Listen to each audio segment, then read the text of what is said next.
America's great again. So you have saying bacon, water, with weight again. I'm in the street. All I know is that first, you've got to get mad.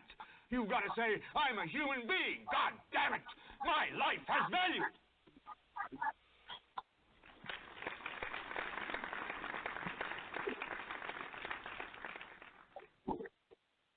Welcome back. Welcome Black to In Black America Radio with your host, Rasta B.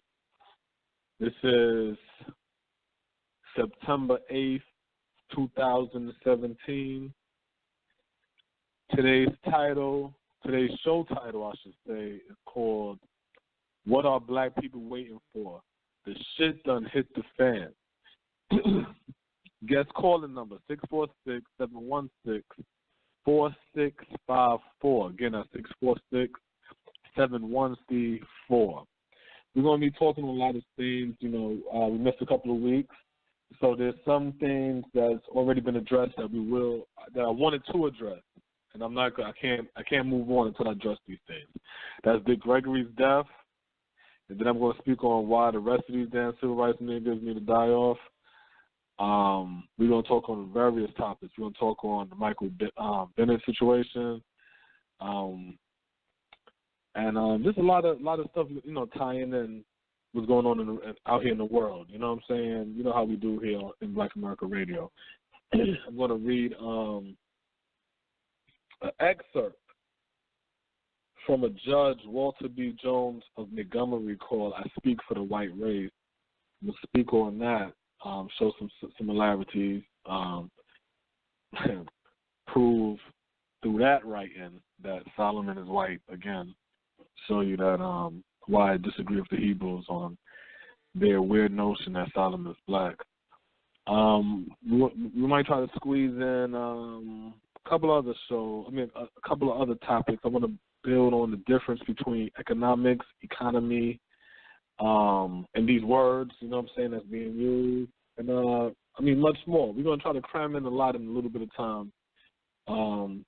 Again, the guest caller number 646-716-4654. Don't forget, as the Jamaicans say, do remember to visit the YouTube In Black America Radio, Instagram, In Black America, In Black America Radio on Instagram, Twitter In Black America 7, Facebook In Black America. So that's how we're gonna do that. So before we go any further with the show, let me go ahead and bring in my co-host Smoke. Smoke, are you tapped into the show? Yes, sir. I'm here. What's goody?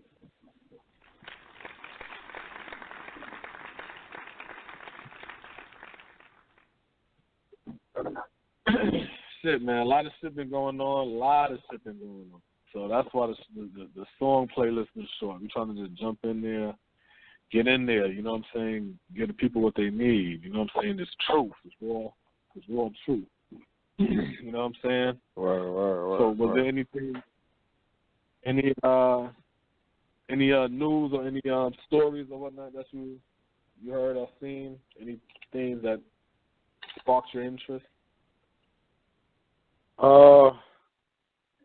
Recently you had like the, outside the storm, it's been like everything is, as far as you turn the news on, everything is revolving around this storm, the big Irma that's barreling towards the United States. So, outside of that, the thing that sparked me the most was the outrage behind the DACA and, immigration and Trump at one point wanting to, to end DACA.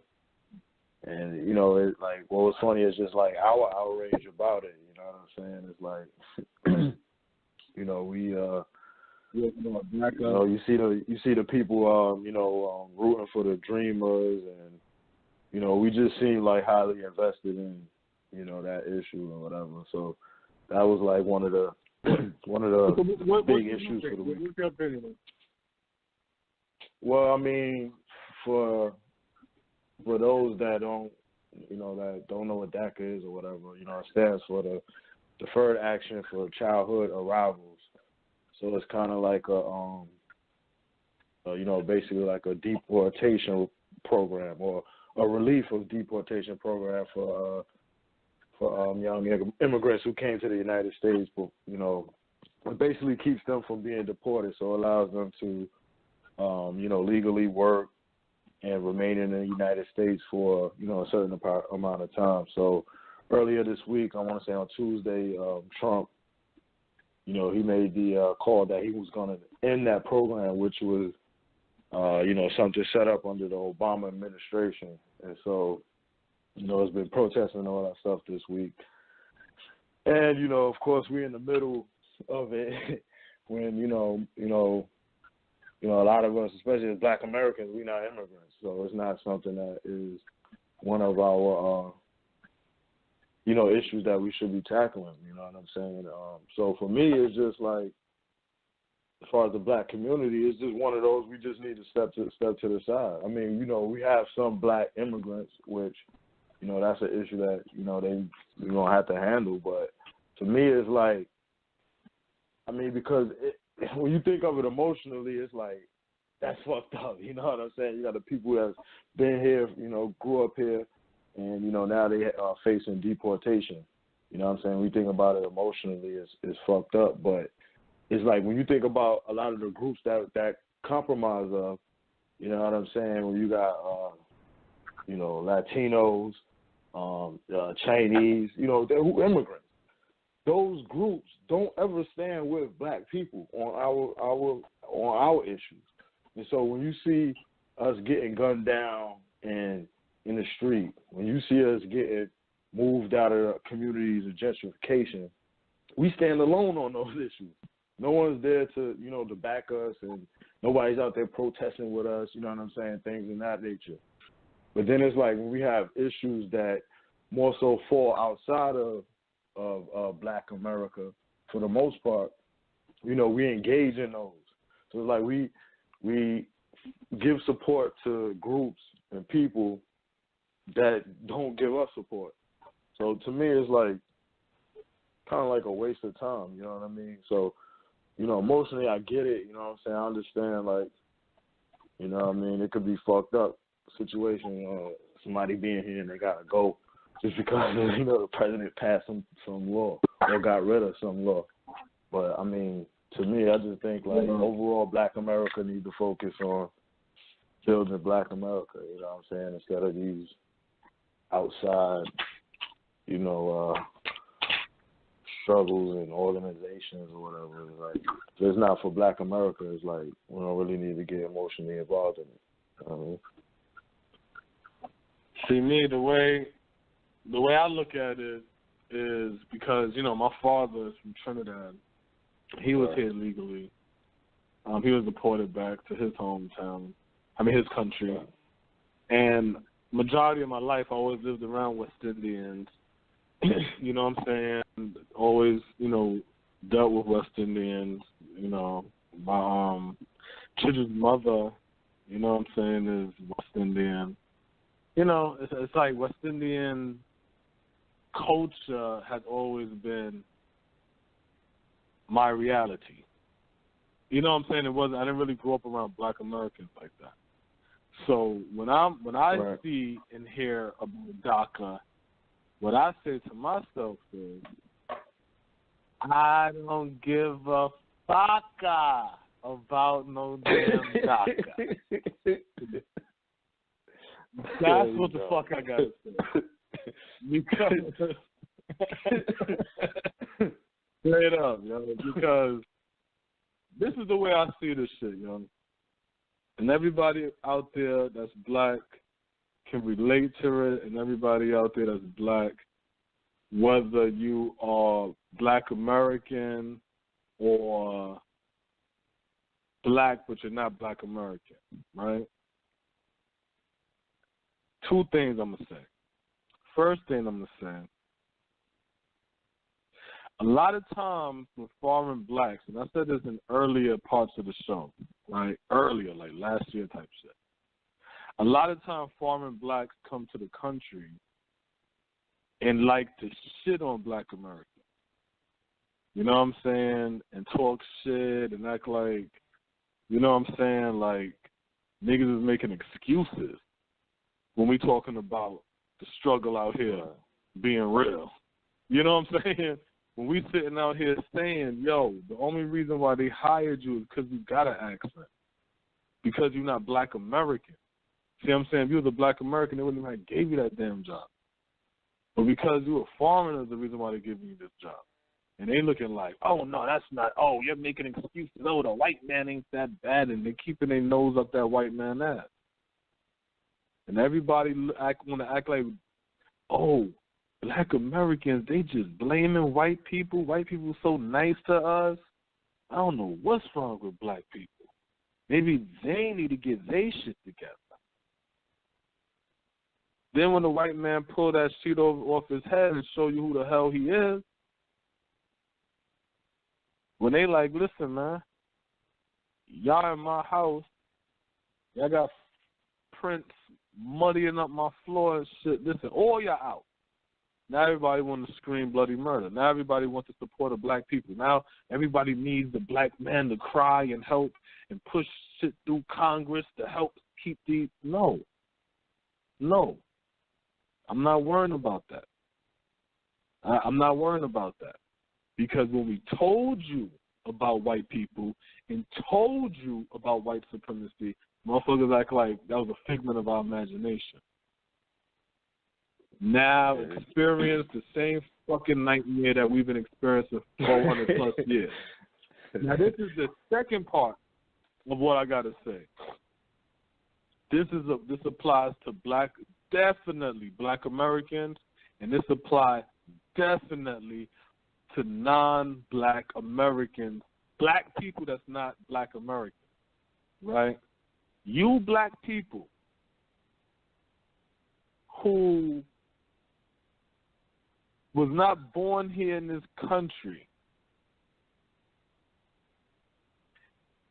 it is your duty to teach and to educate Black Americans on the powers and things of this nature of having an economy.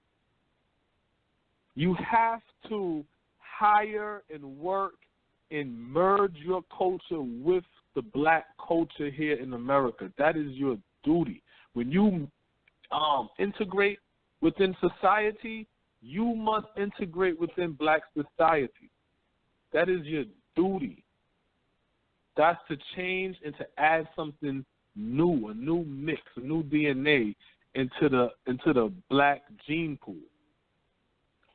And Black Americans, you have to be receptive to this information. Stop acting like fucking white people. You're Black, and it's not a curse. You're Black. You're part of a fucking large population. Stop being so damn hard-headed. You have to. It's your duty to learn from foreign Blacks and to merge into their society and intermingle each other's culture to form one super fucking group. Because if we had a Black economy, all this DACA shit ain't got nothing to do with us. That shit would be some shit going on within the white economy, going on in white America. For all the immigrants or foreigners, whatever terms you want to use, that come to the country and they like, well, we're not going to make it in the Black economy, or we're not accepted in the Black economy, or we don't want to be in the Black economy, we want to go to the white economy. Guess what? That issue that's going on right now, because we're all in this white man's economy, will always happen. Will always be an issue within the white man's economy. It will always be an issue. But if Black people had our own economy, all my Haitian brothers and sisters, or my West Indian brothers and sisters, or my African brothers and sisters, my Black, Spanish, Latino people, and Black people all over the globe, we can go into our Black economies And when we hear shit like DACA and, illegal this, and you don't even got to bust a sweat because we all on code. Oh, you not legal? My nigga, here's a social right here. Boom. What you mean? He legal. He got all his paperwork right here. Boom. That's the power of an economy. You know what I'm saying? None of this shit would affect us. This wouldn't even be a question for us. But we caught up in this stupid ass shit of division where we want to keep on competing against ourselves for the affection of another race of people. Don't forget, man. They used to have them Latinos walking over the goddamn border. Walking over. What you kept hearing? Latinos is the fastest minority group. How the fuck you think they fastest? Oh, they having a whole bunch of babies. No, they not. No, they not. They importing them in, drowning you out. And here we go. We got to fight for the black and the brown, the black and the brown. I'm still waiting to hear from one of these brown organizations them fighting for black causes. The majority of Latinos are Republicans. So when Barack Obama was getting obstructed, they was getting obstructed by them Latinos too. During them racist Charlotte riots, Puerto Ricans in there. There was Dominicans in there. Straight up. You know what I'm saying? They in there. I'm not racist. I'm Puerto Rican. I'm not racist. I'm Hispanic. And so what the fuck you did crowd around racist people for? You see what I'm saying? We keep forgetting. Them Latinos play the same game as in America. You got black Latinos, you got white Latinos, you got mixed Latinos. In America, you have black people, you have white people, you have mixed people. Same shit. The only difference is when the Latinos, the conquistadors, the Spaniards came and conquered and imported the Africans, when they bred with the black woman, they took their children and put them in high-ranking position as a buffer between the enslaved and the ones making you slaves. Where in America, the Anglo-Saxon sleep with the black woman, and then he enslaves his children. That's the difference. You see what I'm saying? Outside of that, it's the same structure. Let them fight their own battle. You don't even know why they're here. You don't even know the game that's being played on you or nothing. All you know is liberal whites told you to jump and you jumped. They told you to sing, so you sing, and they told you to march, so you marching. They remember Smoke when I was playing the Malcolm X, and Malcolm X talking and then they had the civil rights dude, and he talking about and black people, and we got the organization for the blacks and the blacks and the blacks, and the white person said, but what about the Latinos? Yeah. And we will look out for them too. And that was the day we stopped saying black and start looking out for every other fucking group in the world except black. You want an example of that real quick, Smoke? Go for it. Let me give you a good example of that. Watch this shit right here. Pulling out the archives. Title: Trump impeachment could be demanded by powerful congressional black caucus after meeting next week. How many of y'all even knew the black caucus was this fucking powerful? There ain't shit being done in the black community. The Congressional Black Caucus will hold a meeting next week to discuss whether to call for the impeachment of President Donald Trump following Trump's response to deadly violence at a white nationalist. And this was yesterday. This September 7th when this was written. Following the white nationalist rally at Charlottesville, Virginia, last month. The CBC chairman, Representative Cedric Richmond of Louisiana, said the 49-member caucus would have a discussion on Trump's possible impeachment when Congress convened after the August recess. So write that on your calendars, black people. Don't let things slip you by because you forget. Write it on your calendar. That's how you know if it's true.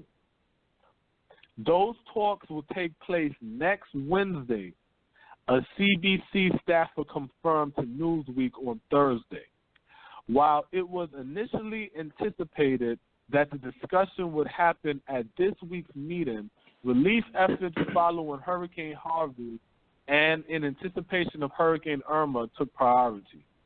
Still, members were given background information on the impeachment process and the details on all the federal officials who had previously been federal officials who had previously been subject to impeachment.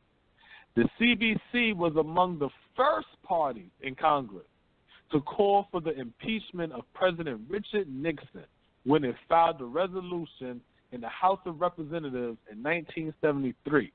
The following year, Nixon resigned, with his impeachment considered a virtual certainty. Now think about if they use that power, Smoke, and I'll take this little break real quick, but think about if they use that power that they have, right, to help the black community. Instead of telling us what we already know, we living fucked up. Okay. and now once we get past the rhetoric, y'all got enough power to rally your troops up to impeach Trump, but not enough power to rally the business community or to rally something to rebuild and revitalize these communities that are black, that y'all claim that y'all represent, right? That's how you know they tool for other groups of people. So yeah, then they go, like Representative Al Green. Yeah, go ahead. All right, go ahead. No, go ahead. Say what you got to say. Shit, I kind of lost track. Go ahead. All right, no. So they go, Representative Al Green of Texas, we already know who that is now, right, became the first Democrat to call for Trump's removal from office in May.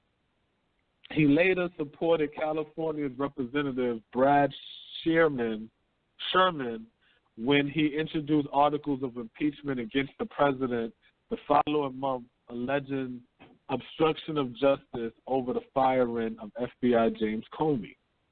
Representative Maxine Waters, one of Trump's fierce critics, has also called to impeach Trump. And Representative Gwen Moore became the most recent member to do so, following Trump's blaming of both sides of the violence in Charlottesville.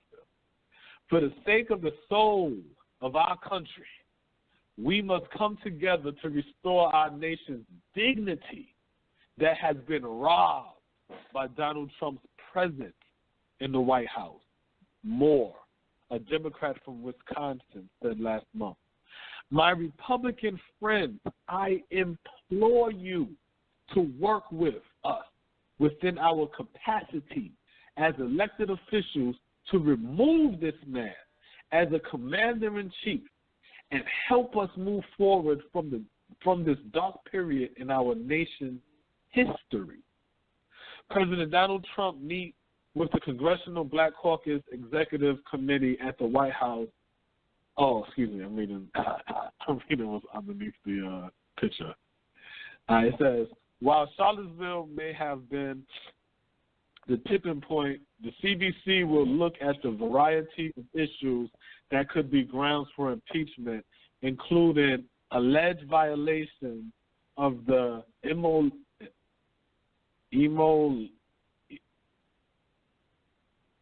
I don't know, they're trying to say, let's see, issues that could be grounds of impeachment, including alleged violations of the emoluments clause and Trump's fitness to serve.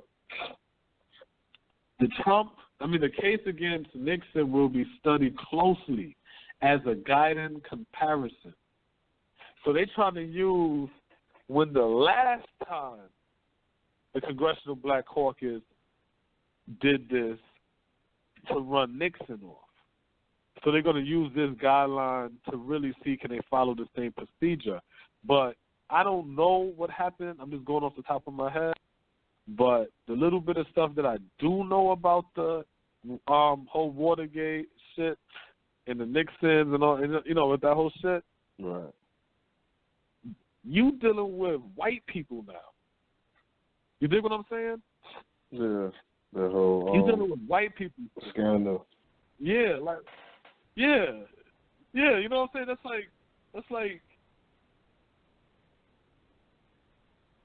That's like Trump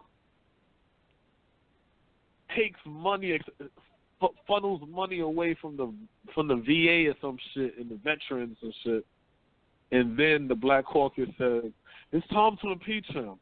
You're going to get a lot of white people to support you for that. How much white support you think you're going to get with you screaming this emotional scream about, oh, Trump's racist and he said both sides for the Charlotte thing and any white motherfuckers don't give a fuck about that. They don't care about that. But it's weird because it's like, the whole impeachment shit is weird because it's like, one, we think that he's riling up the people, you know what I'm saying? Like, he's causing like these rallies and, the white nationalist groups coming together. They directly, we correlate those two things together. Trump being in office and all that shit going on. So it's like, is the impeachment to stop that from going on? Like, you think him getting out of office is going to, white nationalists going to go chill? It ain't going to be no protests, right? And shit like that. So it's like, but, overall, it's like, what is the goal? Because it's like, okay, if the goal is to get him impeached and we're successful at that, what happens next? Like, what are we really doing that for? You know what I'm saying? What are we putting our energies into, getting him impeached? Like, is that's just the goal to get him out of office? Like, we don't have any other, like, what's the next step after that? Like, that has to be the preclusion of something else, you know what I'm saying? Because it's like, him being in office, that doesn't change the laws. That doesn't change the police getting off from these murder charges. None of that changes. So it's like, what is the goal in that? It's going to make us feel good? Right. Because it seems like, to me, that's just like a feel-good mission. Right. Yeah, go ahead. Let me finish this real quick. Because after this, we'll get into the Michael Bennett. Despite 3 members going on record urging Trump's removal, a CBC staffer said, we have not made a decision yet over whether the group will take the steps to formally call for the president's impeachment. No preliminary discussions have yet taken place. If there is a sense that the members are moving in the direction of impeachment, a vote could be called for.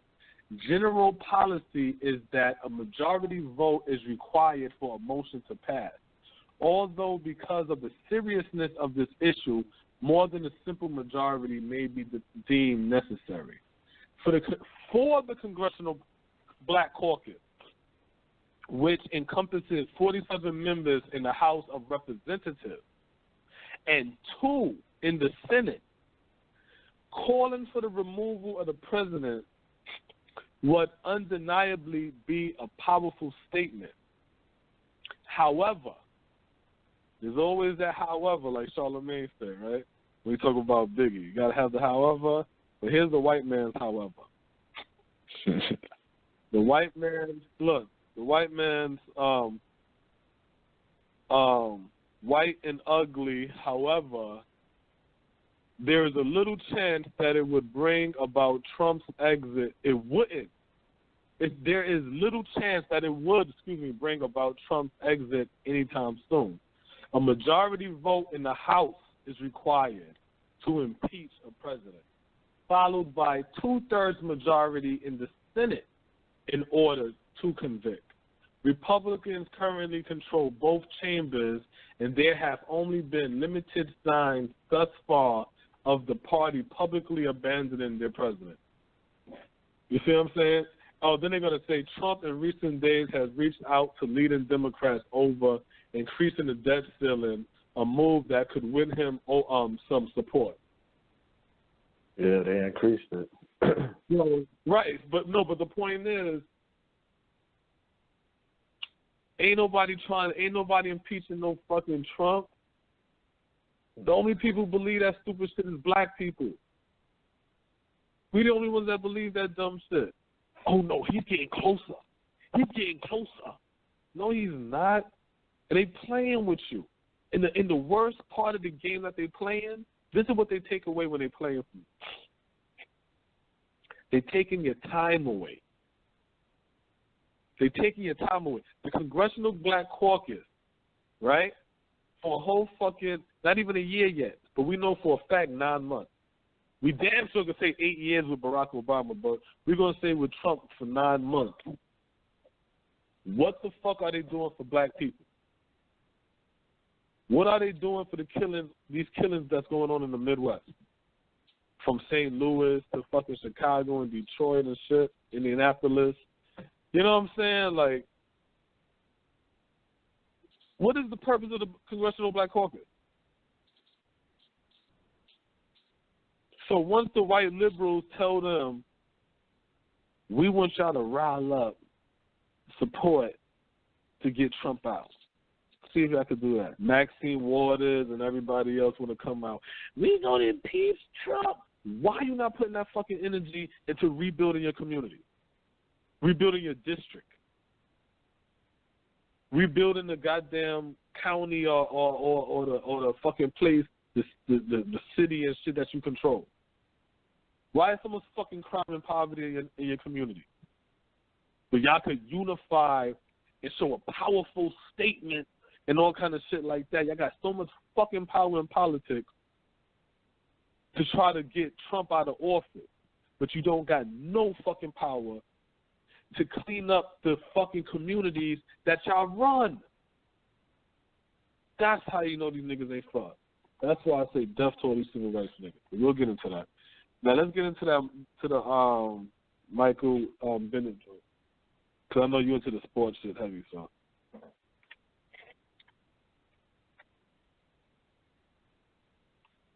Smoke. Oh, I thought you was about to start reading something. So yeah, yeah. I ain't have all the things in front of me, but Michael Bennett, who was a player for the Seattle Seahawks, he was attending the Floyd Mayweather and the Conor McGregor fight. What was that, a week or two ago? Yeah, Conor McGregor got his ass kicked like he was supposed to on August 26th. Money team, 50-0. But at the event, just like a bunch of people was, he was supposed to be going back to his hotel, and he heard a gunshot, which it was hundreds of people over there fleeing the area. Police come on the scene, and then they single him out for what they're saying. I guess they wanted, he was the guy. So, they supposedly singled him out, pointed all their guns at him, and, used excessive force on him while he was in custody. They were saying, like, in the reports that one of the cops threatened him, you know what I'm saying? Like, they, threatened to blow his head off. And so, pretty much it's the dynamic of the normal shit. Black man, police brutality, just to be blunt, police brutality as they normally do. And this is a NFL player, a high profile player. And so according to Las Vegas PD, they're giving a different version of the events. They're pretty much saying that he wasn't profiled and, the normal rigmarole, the normal bullshit that they give when they're in the wrong. You know what I'm saying? And so it's basically another incident of police basically doing whatever they want to do, especially when it comes to But they to got us. the video. They got the video, and their body cam ain't on. But you're in Vegas, so you don't gotta have body cam. Everybody on camera. You know what I'm saying? So it's like, so I'm gonna tell you the thing that was interesting to me, because this is why I wanted to tie that story in after the previous part that we were just speaking on. I'm reading the comments, just the fact that everybody got to debate whether or not the brother telling the truth or not. So I'm watching it, because I don't follow this sports shit. I'm not a sports person. Fuck sports. You know what I'm saying? I ain't into all that shit. So I'm looking on the YouTube and shit, and I'm looking at these dudes, and it's the same song and dance. Black people, these rich blacks crying about the fear they have, and when a police siren come on, how terrified they are. And I'm like, who is these scary Negroes, man? I get it now. Their job, because they're not dealing with that shit. Let's keep it a buck. Them niggas not dealing with that shit. And I'm not talking about Michael Bennett. I'm talking about the announcers on the show. You dig what I'm saying? Those announcers that be on the show want to talk, and they always want to say the same fucking narrative. Because I used to believe it in the beginning when I first heard them. But now I start to realize they all say the same shit. Oh, and we all been through it, driving, and the police pull up behind you, get nervous, your hands start clamming up, the sirens go on, you tighten your ass cheeks. Yeah, and I'm like, who the fuck, what? Nigga, stop acting like we bitches. You know what I'm saying? And no disrespect, you know what I'm saying, to women and nothing like that. I don't mean that in a derogatory term or directed towards women when I say bitches, but I'm speaking on, you know what I'm saying, everyday use of the term as a new specimen, right? No reflection to the woman. Definitely not the black one. But like, we bitches, you know what I'm saying? And it's like, yo, all this, and I cried, and I'm like, yo, I didn't grow up like that. I didn't grow up seeing crying men. I remember when they wanted to change these rules and come out with books about men crying and all kind of shit. But, man, cut that shit out, yo. Cut that sucker shit out. You out here crying and boo-hooing and all kind of shit and talking about how scared you is and all kind of shit. Come on off that, man. And who the brother is, his name is Chris. Is it Chris Carter? Is that a person, announcer, black dude? Yeah, I don't know why I'm saying Chris Vikings. Carter. But... Yeah, Chris Carter. Yeah. All right, so Chris Carter, yeah. So he's the one that was talking, saying his shit, right? So he's talking, and so there's a white dude that's talking across from him. So he goes, and I can't really relate to a lot of your story, you know what I'm saying? Obviously because he's not black, but then he's gonna say, but one thing that we do share in common is we're both raising black sons. And I'm like, this nigga. And then my girl, she was like how the Chris Carter dude got a white woman. So it's like, man, y'all like playing games with us, man. Y'all like playing, these niggas playing games with us. You know what I'm saying? They playing fucking games with us. And that's what they do. And they just keep doing this shit over and over again. And then we just sit there and we just eat the shit up. And we just play into the narrative like fucking puppets. You know what I'm saying? The crying black man and we victims to all this, we victims to all that. No.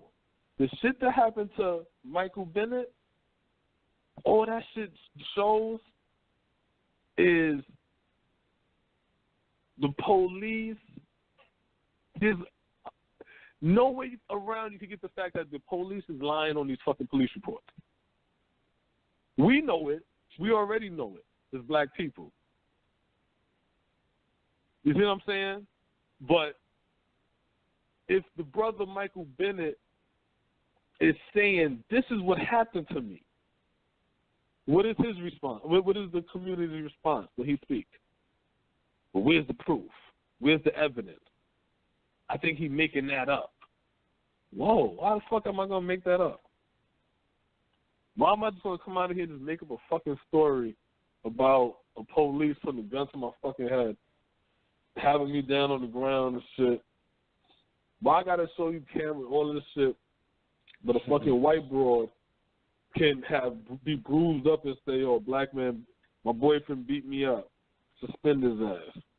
And that's cool. We just gonna put for the what's his name? Ezekiel Elliott. Yeah. Yeah, he just beat that shit, bro. Yeah. And then look at the NFL now catching their ass, because then they had to suspend the fucking Giants kicker again for some more games, because now they looking like straight hypocrites, like, oh shit. So all of this is showing you that, listen, the illusion I keep telling black people about, this illusion that we under within this white man economy, that shit's slowly falling apart. It's falling apart. The shit done hit the fan. They not hiding this shit no more. You know what I'm saying? So what I'm saying, yo, we got to get our shit together. We got to start working on this fucking economy, whether we got to breathe this shit into our children. Not whether, excuse me. We have to breathe this shit into our children. Or whether we got the time and the abilities to start working on this shit ourselves. But we're at a crossroads with black people, because right now, guess who they just threw back outside to do their dirty work and to jump around and dance around for money? Barack Obama. Former president. He's been commenting with that DACA shit. When Bush got out, Bush got out. He ain't speak about Barack. Stay to himself. Leave me alone. He got out. I think you ain't hear from Bush in like 2 years or some shit like that. What the Democrats doing? Because the Democrats know they fucked up. Now, let me put some more information out there. The Democratic lawsuit that they had, the courts threw that shit out.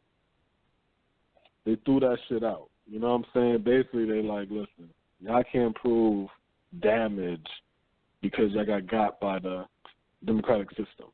So they threw that shit out. So there's going to be there's people that's pissed off and ain't really fucking with that democratic shit. They pressuring Bernie to run. So Bernie run again, it's going to be a fucked up situation again with the third party shit. Trump's going to get reelected. You know what I'm saying? And when the purpose of them putting Barack out is to try to galvanize black people. And if they put Barack out and he can't galvanize black people, they're shutting the door on black people, and they're going to go and make that compromise of 2020, like I said in that show. Go back and listen to that shit. They're going to, that's when they're going to get into that compromise of 2020. Because they're going to realize, damn, we lost again. We got to get that white vote. They're not going to fuck with black. And when they don't fuck with black, that means they're going to pass law against black. We know this. Check your history. We come into another fucking 20 years. Did I not say that, Smoke? We come into another 20 years in 2020, right? And that's right. Niggas ain't going to tell you about this 2020 shit. They're not going to tell you about 2020 until 2019. But from 1900, every 20 years, they played this game on us, and the next they about to play the game again, 2020. That's why these crackers acting up. How long I've been telling y'all this 2020 shit? And it's slowly revealing itself. It's slowly revealing itself. These white motherfuckers out here, y'all keep listening to white people on TV if you want. Keep your ears out into the street, because that's who vote. Not TV. TV lies to you. Keep your ears out into the street.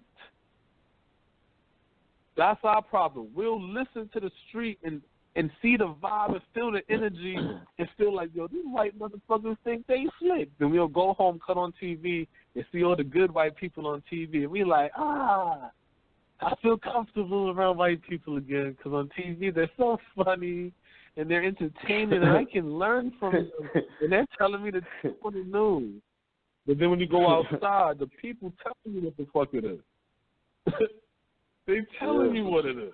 The 2020 is 2 years away, you know what I'm saying? And so, you know, we both know and everyone listening knows, like, time flies. So we don't have the time, you know, going back to these impeachment talks and, you know, and DACA and us spending our energy and resources in those issues. We don't have the time to waste to engage in that. We need to be building, you know, Black America. And I mean, that's really it. And so to see like the bright minds and you know, just all the conversations be focused towards impeaching Donald Trump. Like, listen to who he's talking about. This is Donald Trump, man. Like, why? It's hard for me to even listen to. It's like we putting our energy into that dude. Like, come on, my guy. We gotta understand what we can do. No, we should be putting our energy into Donald Trump. Just the other way. The other way. Yeah, not Straight the up. resist shit. Not the resist shit. Yeah, fuck this bullshit. Listen up, Trump. You said, and you always gonna hear me say this. Listen up, Donald Trump. You said, green lighting factories, right? Yeah. All right. Cleveland, Chicago, Detroit, these mid-fucking West areas, these places that used to have factories and shit. Let's start producing. Yep. No, y'all want to listen to niggas who want to just encourage more bullshit. But like I said, we're going to get more into that shit deeper because this is how the shit goes in. It's a big, wide story, but you're just going to add more and more pieces within the shit. I got a lot more pieces to add on. But I don't want to miss the Dick Gregory part. So now, Dick Gregory died, I don't know the date. I should have had that. Yeah. Dick Gregory died. So the first thing I want to say is, rest in power to the brother Dick Gregory. Thanks for the information that you gave to the people. August 19th. The 19th. August 19th.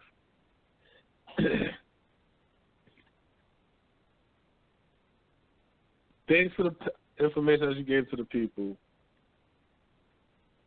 But this is how I handle these old people deaths. Because see, when Dick Gregory passed, it was like, wow, damn, okay, Dick Gregory died. But really, you know what I felt? I felt like, okay, and now it's time for the rest of these damn civil rights niggas to die. Straight up. Straight up. All these civil rights niggas, Andrew Young, all these niggas gotta die off. Because, yeah, I mean, it's the mind frame, you know what I'm saying? They're playing games. This is my whole shit when it comes to Dick Gregory, though. I'm 36. So I wasn't born when Dick Gregory was rocking. I only know what I see in, you know, now. I don't know your history like that. I don't know your vibe like that. I know what's recorded, but I don't know your vibe like that. You know what I'm saying? What I know is Oprah Winfrey dissed hip-hop, hated on black men of hip-hop for a long time. But if you're a child and you don't know that, you would think she was cool with hip-hop. I know that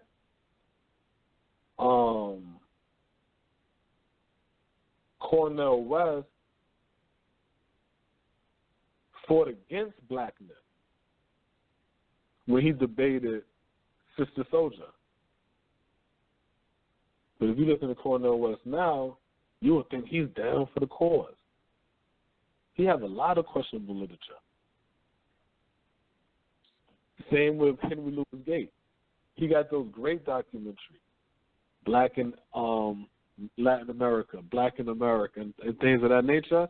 Great documentaries. But I know he debated against blackness, against Dr. Ben and Dr. Henry Clark, though. You know what I'm saying? So it's like, I don't know about the, just because you talk that blackness. Paul Mooney talked that blackness in his comedy, but he's gay. You know what I'm saying? With a white boyfriend. So it's like, just because they give it to you, you know what I'm saying, pause, that don't mean you need to, you know what I'm saying, take these people, that's it. These just people. So watch this, Smoke, because I don't know if you ever heard me say that before about the old people, right? About the old people, right? What, so right, look at this dying off. Yeah, I mean, not just the dying off, but like if you don't know, you don't know. You know what I'm saying? Like how they used to be and then how they end up. So you might catch them on the end. Like Jesse Jackson, right, for example. If Jesse died, should we celebrate him? You see what I'm saying? Those who believe that he had something to do with Martin Luther King's death, should we celebrate him? He gonna be celebrated, right? Should we mourn that? Or, you see what I'm saying? So it's like, nah, you know what I'm saying? So now this is what I ran across interestingly though, ironically, within that same vibe and vibration. Watch this. Malcolm X speaking. Interview at UC Berkeley, 1965. Negroes found that leaders and rank and file, according to their statistics, supported the Reverend Martin Luther King somewhere over 90%, whereas the support and favorable rating that they gave Minister Muhammad was less than 20%, and somewhere around 45% of them gave an unfavorable rating to Mr. Muhammad. What would your response be in terms of Baldwin's statement that this is a growing thing and the kinds of evidence that we have that there isn't much to it? Well, that statement I made just made concerning the Constitution is Article 1, Section 2 in the Constitution, where it classifies us as chattel. Baldwin did point out that Mr. Muhammad has the only grassroots support and is the only one whose whole following operates or functions on a mass vehicle. And I think Baldwin told Dr. Kenneth Clark that Martin Luther King is at the end of his rope. Now, concerning the poll taken by Newsweek magazine, I think it said that this was the leaders who said that who went with King and ain't Mr. Muhammad around 90%. I just told you a little while ago, these leaders that they call leaders, this included Lena Horne, this included Dick Gregory, and this included comedians, comics, trumpet players, baseball players. Show me in the white community where a comedian is a white leader. Show me in the white community where a singer is a white leader, or a dancer or a trumpet player is a white leader. You heard that song? Fucking crazy. Call that man my name. So it's like, I wasn't there during that time, so I don't know the real vibe. You see what I'm saying? I don't know the real vibe. But just the shit, yo, it just came. Yo, I'm over here just on the YouTube. Yeah. We was kicking it. We was moving something for Fat Boy Moms. It was a little, like maybe last year or something. We moving stuff for her. Yeah. Somehow me and RB talking about Dick Gregory or whatever. And his mom's like, Dick Gregory talking a bunch of nonsense. We ain't never listened to no Dick Gregory. She was mad. She got not real tight, but you know what I'm saying? She basically just disregarded Dick Gregory. Like, man, I don't want to hear nothing about that fool. That's crazy, though. That's crazy. Yeah, you know what I'm saying? It's like, I just stumbled across that. You know what I'm saying? Literally just stumbled across that. So it's like, that's just funny to me. I I wasn't there, so I don't know. But I know how America works, and America likes to deify who they slay, because that's them saying a type of gratitude. You know what I'm saying? That's like you about to get murdered or some shit, and it's like, you know, by your best friend or some shit, and it's like, well, shit, just give me a horse-ridden carriage through Brooklyn then. All right, nigga, wow. And that's just out of hopes that you honor that. You know what I'm saying? So then it's like you get your horse carriage ride and niggas like celebrating and all kind of shit, but it's like the killer, these niggas killed him though. You know what I'm saying? But we get so caught up within the deification of shit because everybody get caught up into that God shit. So then we start getting into the mystery and the fantasies and the fucking fairy tale shit, and we don't see all of the fucking evidence right there in our face. Right there in our face. Watch another one, because before it's finished, I want to make sure I want to drop enough information as I can because of the weeks that we miss. But watch another one right here, Smoke. This shit right here is funny and interesting. So a judge from Montgomery, Alabama, he wrote something called "I Speak for the White Race," right? So it go, Senator Carmack of Tennessee in 1925 made a speech in the U.S. Senate in defense of the South, which was then, as now, under vicious attack. He began his address by saying, "I speak, sir, for my native state, for my native South." Today I paraphrase the senator's words by saying, "I speak for the white race, my race, because today it is being unjustly assailed all over the world. It is being subjected to assaults here by radical newspaper and magazines, communists, and the federal judiciary. Columnists and photographers have been sent to the South to take back to the people of the North untrue and slanted tales about the South.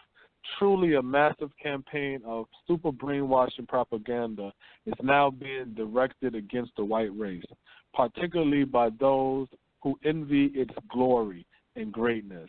Because our people have pride of race, we are denounced as bigots, prejudiced, racial propagandists, and hate mongers by those who wish an impure mixed breed that would destroy the white race by mongrelization.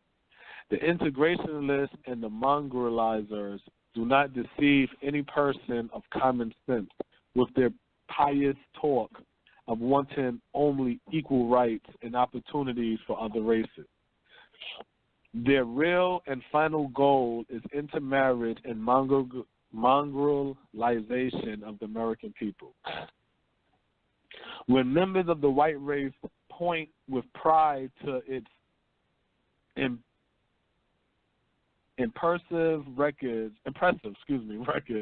and call impartial history to witness its technical and political supremacy through the centuries, it cultivates its cultural creativeness. We are sneered at as breeders of race hatred. Pseudoscientists tell us there is no such thing as a superior race. We are assured by them that the white race will someday be forced into an inferior place by the color race of the world, and that the day of white leadership is near its end. Let me read that again. Pseudoscientists tell us there is no such thing as a superior race. We are assured by them that the white race will someday be forced into an inferior place by the colored races of the world, and that the day of white leadership is near its end. Students of race recognize three main divisions: white, mongoloid, and negroid, each created by God with different qualities, instincts, and characteristics transmittable by descent. The white or Caucasian race includes people whose skin color may be, like, check this out, Smoke, white, pink, ruddy, or light brown. Now, ain't it funny that they describe Solomon in the Bible as ruddy. Right. You see what I'm Right. probably like, y'all silly, man, following this white man book. No, he black, yo, no. Stop it. Yeah, I remember that from the show. I did on that. Yeah. That's why I know I'm not tripping when I keep saying y'all can't prove to me Solomon's no damn black man. Solomon's white. Everything points to Solomon being white. But because you look into the stars and then you done remix the damn Bible and remix the stories and make it all black and shit, now you're like, oh, okay, I put a little more funk into this Bible and shit. Okay, I got a little bit more soul in that shit. We got more rhythm in our gospel songs and our dancing in our hymns and shit. So this is our shit. It was even created in Africa. No, man. Stop it. Stop it. That's they shit that they created. Everything about, I'm not about to get into all of that. Let me continue what I was saying. Again, the white or Caucasian race includes people whose skin color may be white, pink, ruddy, or light brown. Their hair is usually wavy or straight. It is never dead black or woolly. The white race includes the tall blondes of Northwest Europe, the Scandinavians, Norwegians, Dutch, Swedes, Russians, and also the French, Germans, English, Italians, and Americans. And further, the Greeks, the Jews, the Britons, the Irish, the Scots, the Welsh, the Arabs, the Spanish, and the Portuguese. So let us now study a little history. And then he goes into a whole lot of other shit where he want to name, where he goes, so let's now study a little history, inquire if the white race has any justification for pride in its contributions to the world's civilizations and leadership. Members of the white race have been the world's discoverers and explorers, and from our race has come bold spirits, and he started naming a lot of people. Considered sculptures, the white race have produced a bunch of sculptures. When you listen and enjoy beautiful music, remember the great musicians, and name a bunch of musicians. No race have produced poets who compared with our poets, and name a bunch of poets. When you come to consider the image of the ages, the white race take pride in its fucking sculptures, more sculptures. The best in literature comes to, and he do all of that shit. The white race is proud of its philosophers. Particularly, all useful inventions have been made by members of the white race. And start naming a whole bunch of shit. A whole bunch of bullshit, but from the ranks of the white race have come the world's great lawgivers. Start naming a whole bunch of them. Oh shit, and I even peeped that. Look, and then goes, remember, the Christ, a Jew, is the founder of Christianity. Recall two other great religious leaders, right? Moses, David, Solomon, Judas, Maccabees, John, Mark. Yeah, he gave to all they understood, right? So, all right, so that's the shit, right? So that's him reading that shit. That's it was written in 1925. It was Senator Carmack of Tennessee in 1925 made the speech. And the judge is who is reiterated it. But it's a senator from 1925. So this is after the burning of Black Town. Because Black Wall Street is definitely burnt by 1925. It was burnt in 1921. You see what I'm saying? So the point of saying that is to say this. This argument been going on in this country in dealing with these psychotic-ass white people forever. So for you to sit there now and we're going to gather our Congress, the Congressional Black Caucus, and we're going to impeach Donald Trump because of his racism and his views and his Charlottesville and really? Listen, this is part of white history. This is their fight. This has nothing to do with black people. The DACA shit have nothing to do with black people. All of this shit have nothing to do with black people. The only thing black people are supposed to be doing right now is rebuilding black America. Now, let's say in a perfect world, Smooth, we all on the court. Not we all on the court. Fuck that. The politicians is all on the court. And they're like, you know what we're going to do? We're going to work with, we're going to play strategy. We're going to play strategy. So now, when we see, Trump trying to pass some shit, we go talk to him and be like, yo, listen, we'll help you with the vote to get that shit passed, but yo, this is what we want in return. You see what I'm saying? Yo, okay, you got the police behind you, you want to do the stuff with the police, but cool, but yo, tell them ease up off us, yo. Just ease up. You know what I'm saying? Just fall back. Talk to them. But no, we not speaking, no, that's not how the game works. We got a caller smoked, so let me get the caller in.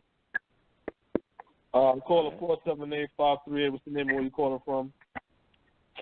Hi, how you doing today? How you doing? Good. What's the name? Where you calling from? From Macon, Georgia.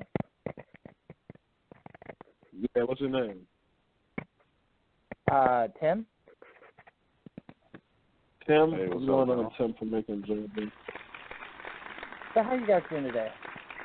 Good. So I have a question.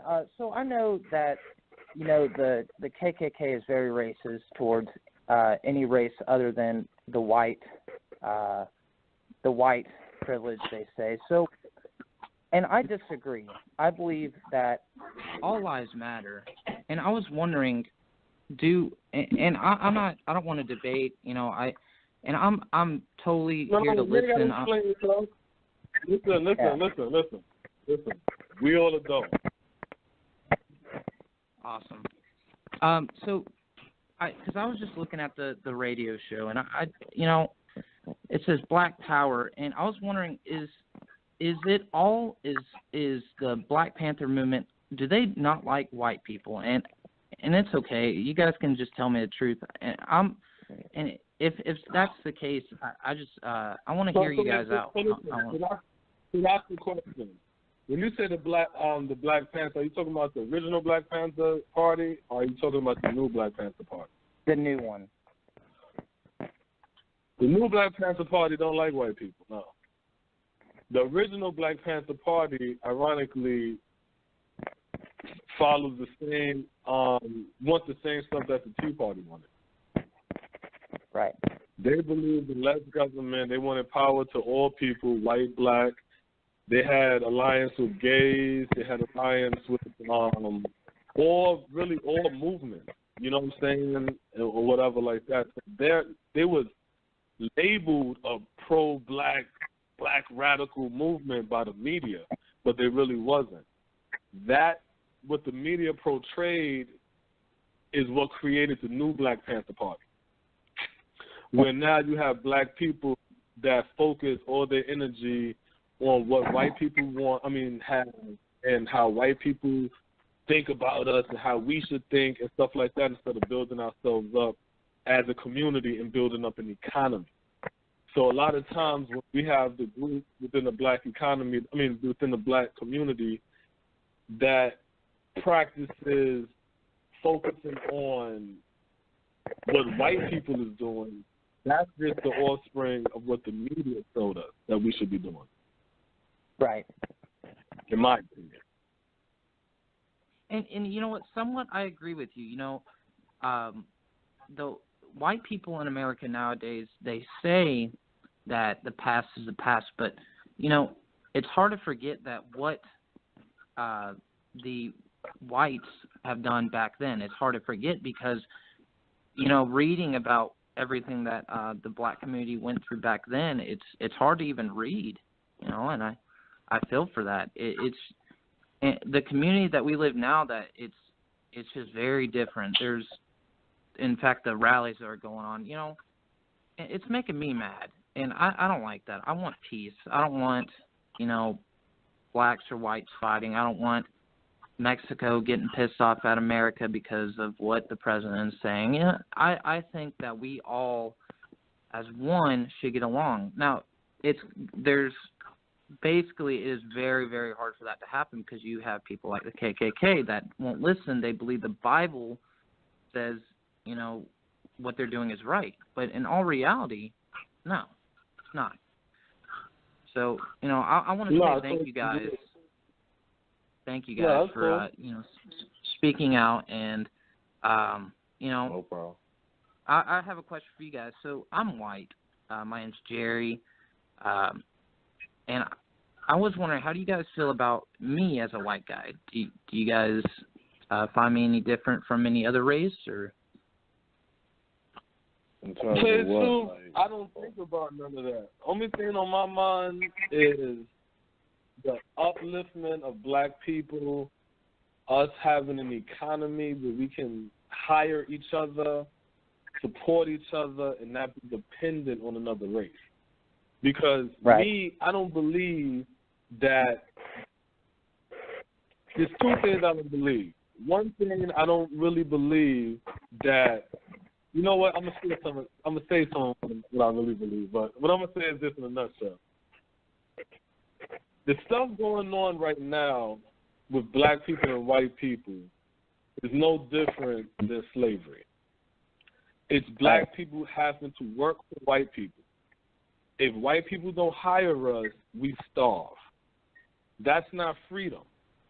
The only way to solve that problem is for black people to have their own economy, where they can have and produce things that we can, you know what I'm saying, that we need, and we can hire our own people, and we don't have to be dependent on another race. It's not to say that white people can't work within a black economy or vice versa. Whoever can get a job should get a job. But black people as a people cannot be the workforce for the white economy. That's slavery. That's the same. That's no different than the same epitome of slavery. Because if white people is controlling the livelihood of black people, we don't control the media. Latinos in this country have a media. Asians have a media. East Indians, these people have media. Black Americans don't have a media. So if these corporations put out images of black women fighting each other, everybody believes black women fights each other. And if there's images of black men with his tag and killing each other, then everybody, all races believe. Black people believe the same thing white people believe about black people. You see what I'm saying? So then it become a brainwashing. And if we can't hire ourselves, then that means white people can say, well, I don't like dreadlocks. And now black people can't wear it. And that's not freedom. So the only way for black people to be free is for us to be allowed to create an economy like we did in the past before the United States government and the white power structure rioted, looted, and burnt our shit down. You see what I'm saying? So it's like, to answer your question and saying how do you think about me, I'm not. I'm focusing on how is my people going to be free, literally, in the literal sense, free. You see what I'm saying? So that's what my thought is right now. You know what I'm saying? Wow. Because it is a situation that people can't understand, because it's a unique situation where you live in a community where everybody who has a business don't look like you and don't live in your community. So every dime you get go to everybody else's economy.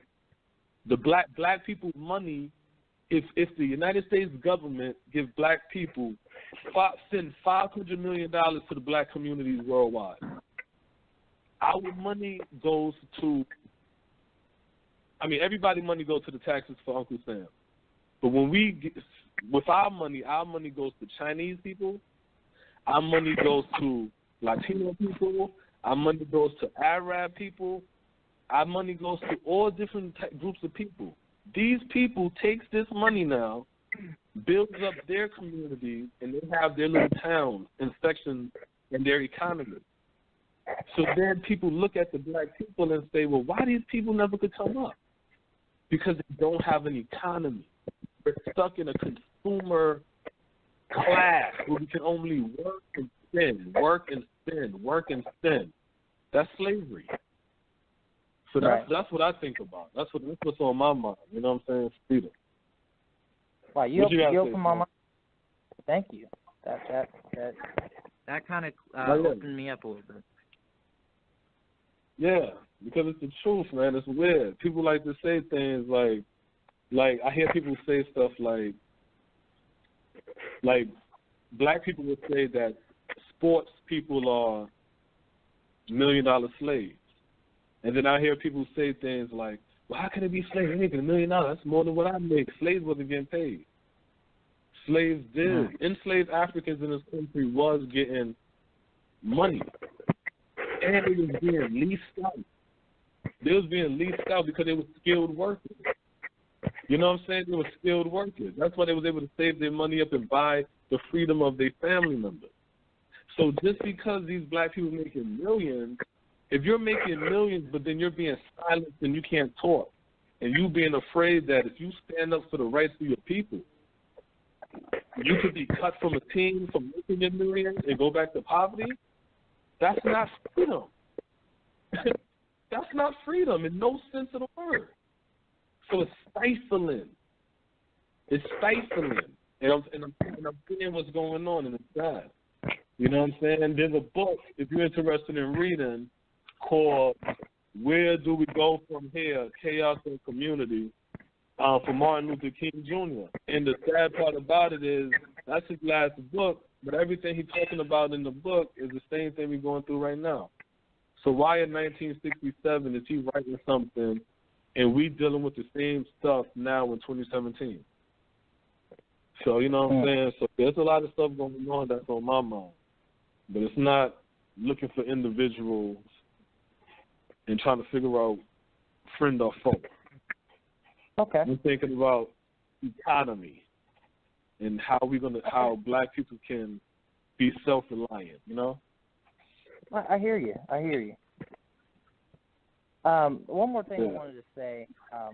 I'm actually in love with a African-American woman. She's very beautiful. Me and her get along very well. But the reason why she doesn't want to date me is because I'm white. And she said it because, she's afraid that people are going to judge her family in general are going to judge her because she would date a white guy like me. So, do you have anything to say about that? I don't know how to tell her, like, hey, it doesn't matter, because that's her family's belief, and I definitely don't want to do that to her. But I really do like this girl, and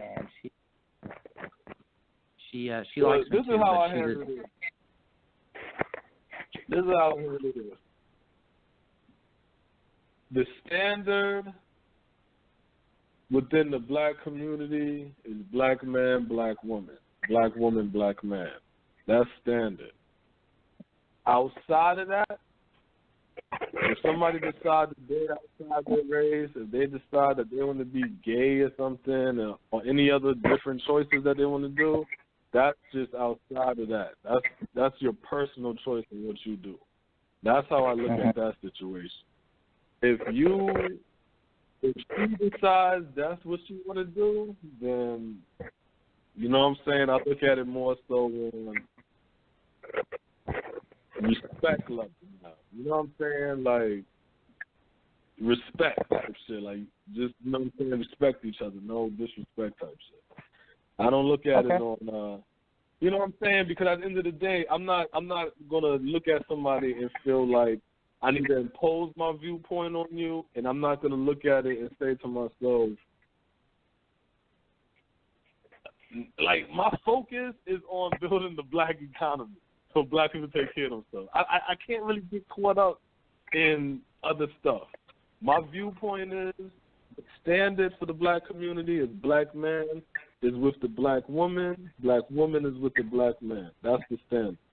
Whatever you do outside of that, that's your choice. That's what you choose to do. So that's how I look at that. Well, thank you so much for answering my call. Yes, sir. Thank you for answering my call, dude. I'm telling you, if you decide to be with a black woman, then understand that you're now entering the world, a different world now. You know what I'm saying? You're gonna be in the world and how you fight, and then when you're dealing with her, you're gonna start to see creeps of what her world is like, and then you might even see, you know what I'm saying, have a better understanding too of seeing like, yo, yeah, man, it's a wicked country right here. And the way they treat black people is wild crazy. So well, thank you so much for answering my call. I do appreciate you. No doubt, man. Thanks for the support, calling anytime and listening. You know, we out there. All right, you guys take care. All right, you too. All right, man. Peace. Thank you. What's going on, my phone, shit for a minute. My computer. On your screen. Yeah. Nah. Another call. Another good call. Yeah.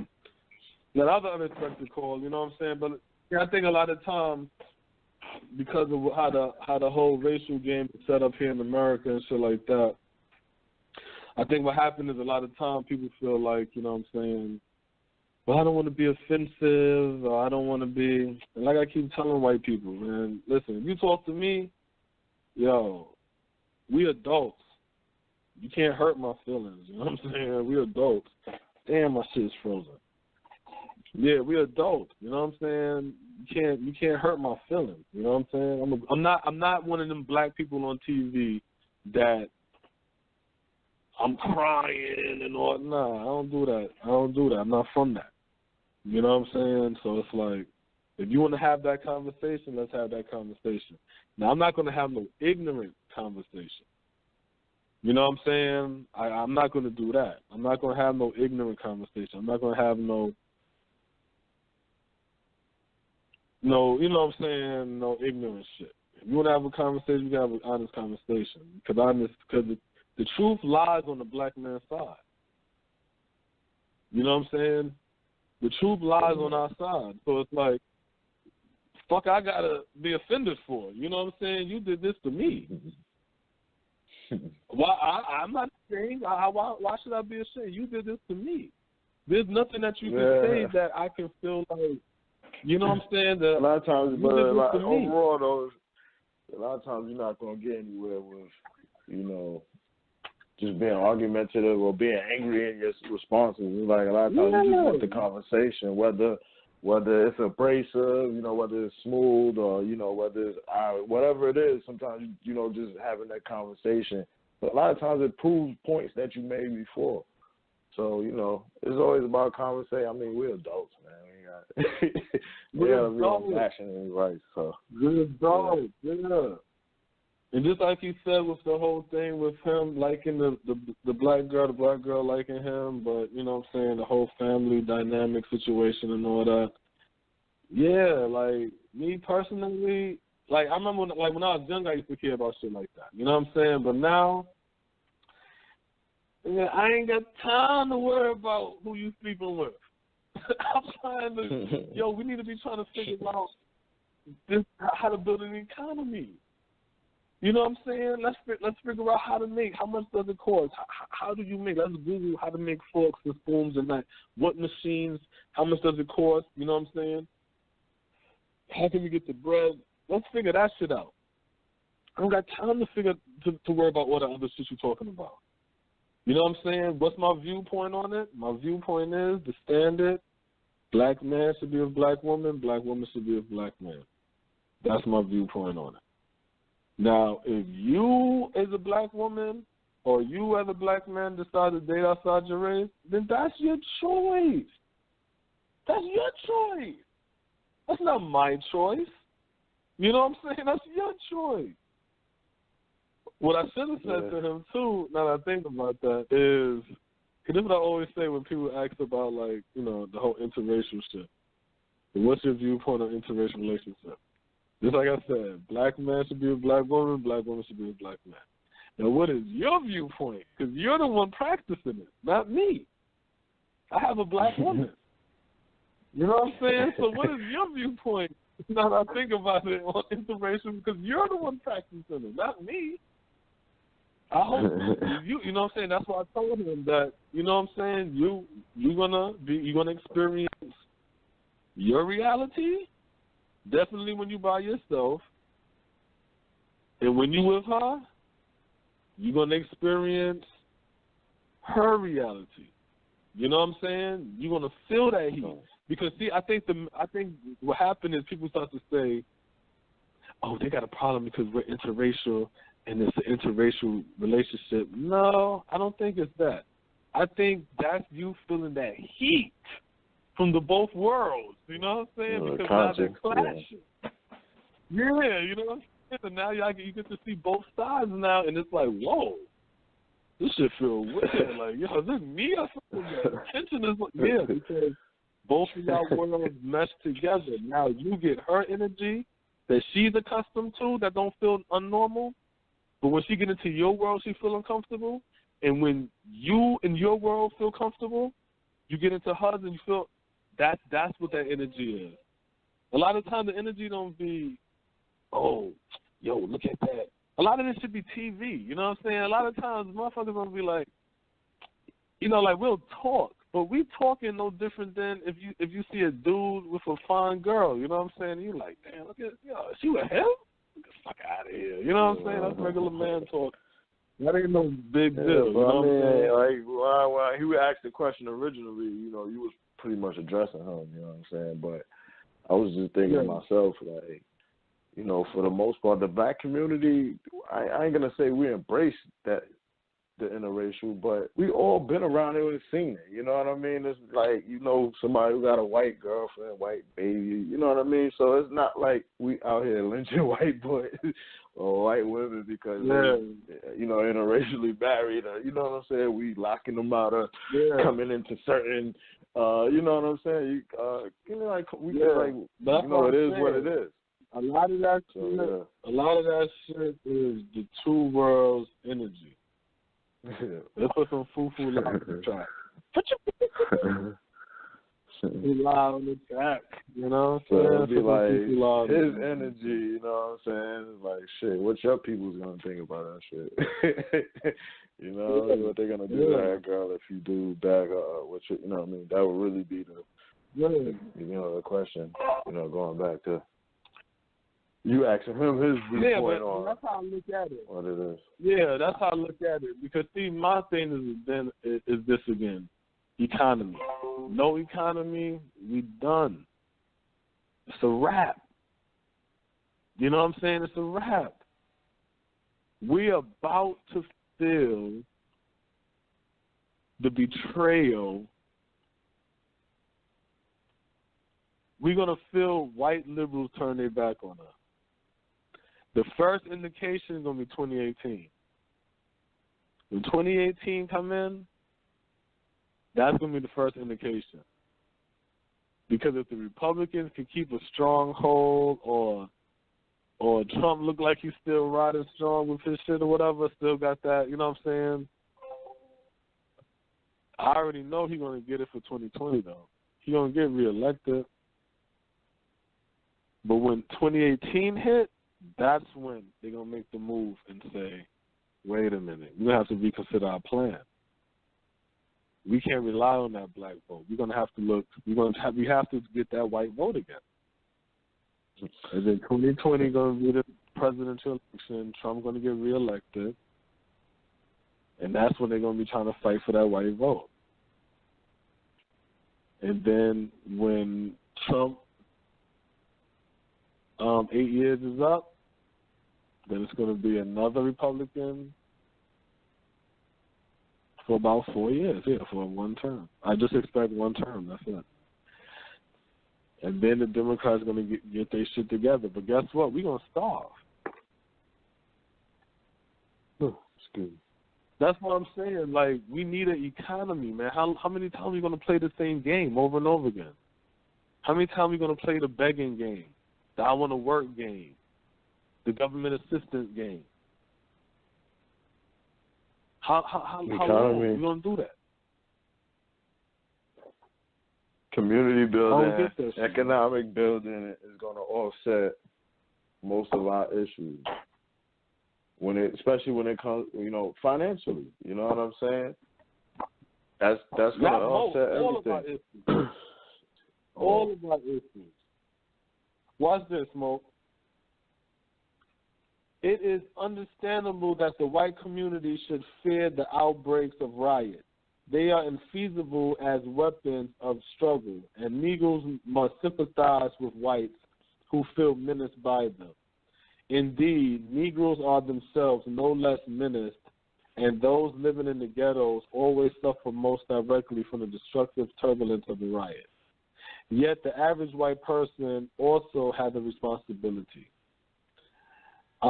He has to rise up with indignation against his own municipal, state, and national government to demand that the necessary reforms be instituted.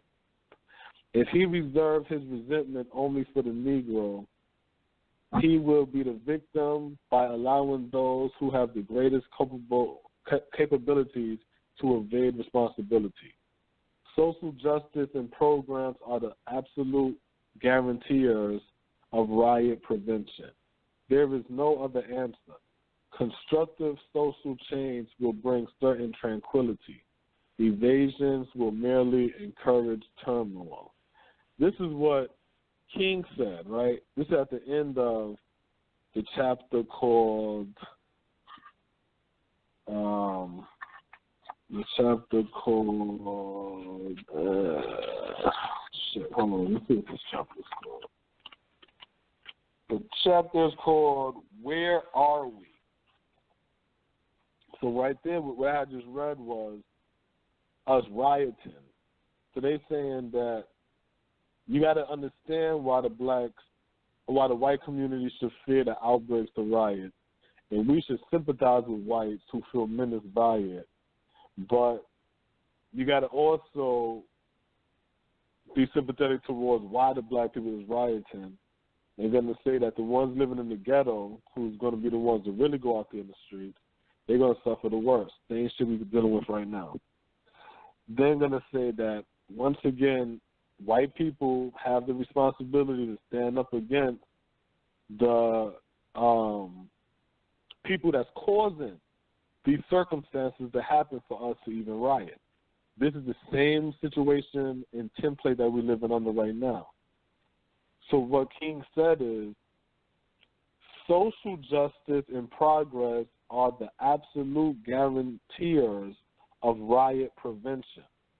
There is no other answer. Constructive social change will bring certain tranquility. We can't be kept being put to sleep and being calm and quell our nerves and all kind of shit. We don't need that. We don't need that. Sometimes I wonder if the judicial system play the game that it plays, where it incarcerates black men for a long time, but also release violent criminals back into our criminal readily and easily, you see what I'm saying, at the same time. I wonder if they do that not only to turn out the black youth into criminals so they could trick them out of the hood into these jails and shit, you know what I'm saying? But to also create the atmosphere. You see what I'm saying? Create the atmosphere so they can say, oh, we need more weapons. Look at the crime in fucking New Orleans. Yeah, and it's like, but the system out there in New Orleans is, if you ain't got no witnesses, then we can't convict you. So now these niggas shooting at everybody, like, keep your eyes closed, niggas, blah, blah, blah, blah, blah, killing everybody and shit, being more vicious, sending these niggas out of these jails early, back into the hood, killing each other, just so they could say, we need more funding out here for crime in New Orleans. Look at criminals. You know what I'm saying? And it's like, because sometimes you do a brother come back, do the same shit again. It ain't good. You like, you ever wondered, like, when you look at the news and it'll be a situation like this nigga done shooting at another nigga and the damn stray bullet hit a kid, and then it's like, we found the guy, and then they like, here's his rap sheet. His rap sheet since he was 11 years old. You know what I'm saying? And you're like, well, how the fuck is he out of jail? Oh, he was out on bail for a murder just last summer, and it's like, huh? How the hell you get bail for a murder? And sometimes I think these guys really just be out here telling on each other, working with the fucking police to go back to the hood, turn out these kids, to keep fresh blood, fresh booty holes in the jail system. You know what I'm saying? Because it's like, yeah, it's all a game. You know what I'm saying? It's like, you might come in with certain pieces, what you roll the dice and what you get. You know what I'm saying? But if you play in the game, you guaranteed to lose. You know what I'm saying? Some of them get nabbed up forever. Some come home. But watch this. Others go in and out. I don't want to talk general. I don't want to talk general. Let's just talk specific, right? All right. So check it. You got two rappers I'm going to name. One rapper named NBA Youngboy. The other rapper named TK. NBA Youngboy. Well, he sounded like DJ Academics. Oh, no. One more rapper. I got. So, NBA Youngboy, he goes to court. He's in jail. He gets bonded out or whatever, bailed out, and then so he got to go back to court. The judge suspends so his trial is for this. This is why he's in court. Because he got beef with some other black kids, see him, jump out the car, and shooting at them. Jumps back in the car, drives off to get caught. The judge suspends his prison sentence of 10 years. He suspends it and give him 6 months probation. And then says to him how you lucky you didn't hit nobody. You lucky you was a bad shot. Some stupid shit like that. This is the judge talking. Right. Tell me when in your fucking life have you ever heard a judge tell somebody who was shooting at somebody, hey, man, that is a bad shot, man. Here's a lesser charge. You know what I'm saying? But guess what? He's a rapper. He on Instagram. He a rapper. He's on Instagram. So now he could just on Instagram talk all that stupid thug bullshit and influence the youth all fucked up, and I'm a real nigga. You know how I get it down. You know how I give it up, my nigga. Ooh. Right. You know what I'm saying? Because you know what I'm saying. That's what I'm sticking to. Here's the other one. KK. He's the one that hit him with the race. Fuck a beat. Yeah. He trying to beat a case. Yeah. This nigga. So you know like he clown and shit. Yeah, you know what I'm saying? Like, goddamn, man. But this dude is involved in a murder and involved in a assault of some old white dude, right? So they like, well, they can't really say that this nigga pulled the trigger. So they're pretty much gonna slide that off his shit. They're working that off. Now they're trying to do the aggravated assault shit again. And I'm thinking to myself, since when? I thought if you are part of a whole crew and in that commission, the motherfucker get killed, especially in Texas, everybody getting that shit. So they're doing that. And just to be clear, I'm not speaking as if like, you know what I'm saying, on some, he should be. I'm not even being involved in that. But I'm just peeping the game. This dude is number 50-something. His song, The Race, is number 50-something on the Billboard chart. Crazy. You dig what I'm saying? That shit is rising up on the Billboard chart. I think one of these record labels is want to basically sign him so they can give him a high-priced lawyer. Yeah, I heard about that. Yeah. So he an industry plant. You see what I'm saying? Wait, so it's like, wait a minute. Back in the day, the A&Rs used to go to the hood, go to the battleground, go to the Webster Hall type shit to listen to new artists. Now they follow Instagram numbers and shit like that, and SoundCloud numbers, or they're looking to see criminals that know how to rhyme. Like, so the only thing I can say to myself is, what's the purpose of that? And so he can make music to influence the youth to the shit that he was doing. So he's a fucking vampire, basically. It's a win. With the music basically being the thing.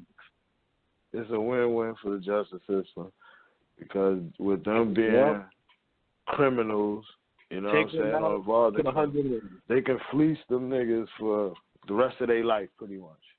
You gotta be on probation or anything. Literally, we know when to catch you up. We know what you be doing. So we gotta run down on you, get you a little marijuana charge, or you're gonna post some stupid shit on there. We're gonna keep violating your probation, and we're gonna keep fleecing you out of money.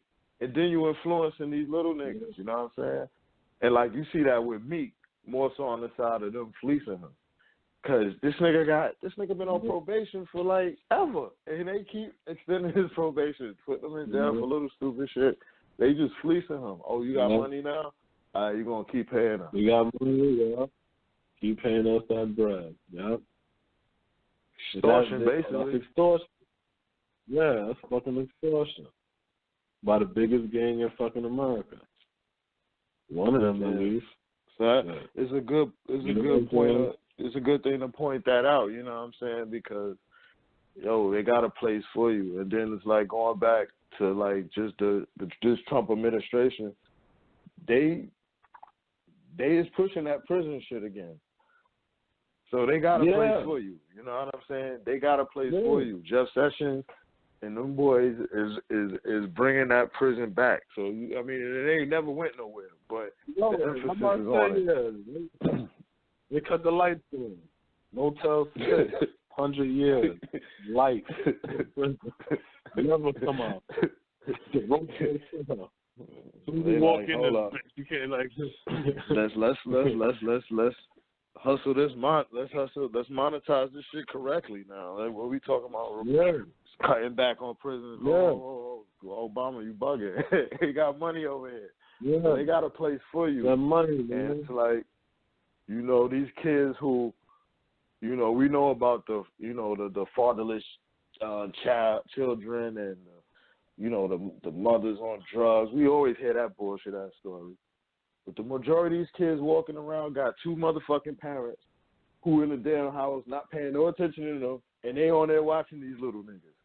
And them little girls is watching them. So it's like, we know the fucked up situations, but a lot of us can control what's going on here with ourselves and definitely with our kids. You know what I'm saying? So they got a place for you. They got a place for you. So we got to be more diligent in what we letting our kids listen to. The shit we listening to. And the bad part about it, it's not just listening, it's also what you watch. But see, what happens is a lot of these people is, it's two things that's going on with black adulthood. One, we don't want to grow up, but we don't even have the discipline to say, yeah, let me take a break off of this poison. We'll watch it with the children. You see what I'm saying? And then the second part is because a lot of us probably didn't even grow up with attentive parents. We pass on this lackadaisical parenting, which is not even parenting, it's really babysitting. You know what I'm saying? And we carry that on, and that's how we watch our children, more so babysitting. More so, I'm sitting down at the table, my children's on their iPads and they, laptops. I'm on the table on my laptop. My girl, she's on the table with her laptop. You know what I'm saying? And then we all like, oh, no, I spend time with all my children. Oh, no, we all spend time together as a family. Everybody has it on the screen. Nobody's even looking at each other. So it's like we start to take on a lazy approach of parenting, thinking that, we all hear it. No, we have to have higher standards for ourselves as black people. We can't, and that's one of the 48 laws of power. Like, we have to think as ourselves, have our own culture and shit, but amongst the masses, you know what I'm saying, let them think that we're moving like them. You see what I'm saying? A quick tip for black people, man and woman, definitely man.